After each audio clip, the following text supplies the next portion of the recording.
सर्वप्रथम पूर्ण देशवासी व भिवंडीवासियांना गणेश चतुर्थीच्या खूप शुभेच्छा देतो। प्रत्येक वेळा विसर्जनाला इकडे काही ना काही म्हणजे गाडी उभं करायला बरोबर जागा नसायची, म्हणून यावेळेस अर्जंटमध्ये एक चांगलं म्हणून आपण इथे पुरं कॉन्क्रीट एक 30 लाखापर्यंत हे करून घेतलेलं आहे। तर त्यामुळे जे भाविक येतात विसर्जनाला त्यांना कुठलाही त्रास न व्हावा म्हणून एक चांगल्या पद्धतीने शेलार ग्रामपंचायतीच्या माध्यमातून आणि आपण आपल्या फंडातून असं मिळून आपण एक चांगलं कार्य हे केलेलं आहे। पश्चिमचे आपले सर्वांचे लाडके आमदार मानसी भाईजी चौगुले साहेब यांच्या प्रयत्नातून आणि यांच्या फंडातून आज या शेलार गणेश घाटावर जवळजवळ 30-35 लाखाचा हा कॉन्क्रिटीकरण करण्यात आलेला आहे। आज जी परिस्थिती या ठिकाणी होती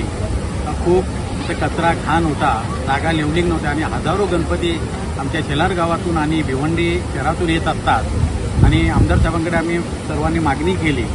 तर साहेब इथे परिस्थिती फार दुरावस्था आहे आणि आपले सर्वांचे आराध्य दैवत गणपती बाप्पा यांची या ठिकाणी विसर्जन होत असतो आणि आज जी परिस्थिती पाहता आपल्या या गणेश चतुर्थी आणि गणेशोत्सवामध्ये कोणत्या प्रकारचे गालबोट लागू नये आणि आपला बाप्पा आपल्या सर्वांच्या आनंदात विसर्जन झालं पाहिजे आणि खरोखरच साहेबांनी ते मनावर घेऊन सर्व PWDच्या ऑफिसरला बोलावं इथे या 7 ते 8 दिवसामध्ये खूप चांगल्या पद्धतीने हा कॉन्क्रिटीकरण केलेला आहे। तर नक्कीच गणेश विसर्जन करण्यासाठी येणाऱ्या भिवंडी शहरातील लोकांनी मनापासून आमदार साहेबांचे धन्यवाद मानतील। आम्ही आमच्या शेलार गावचे त्यांचे धन्यवाद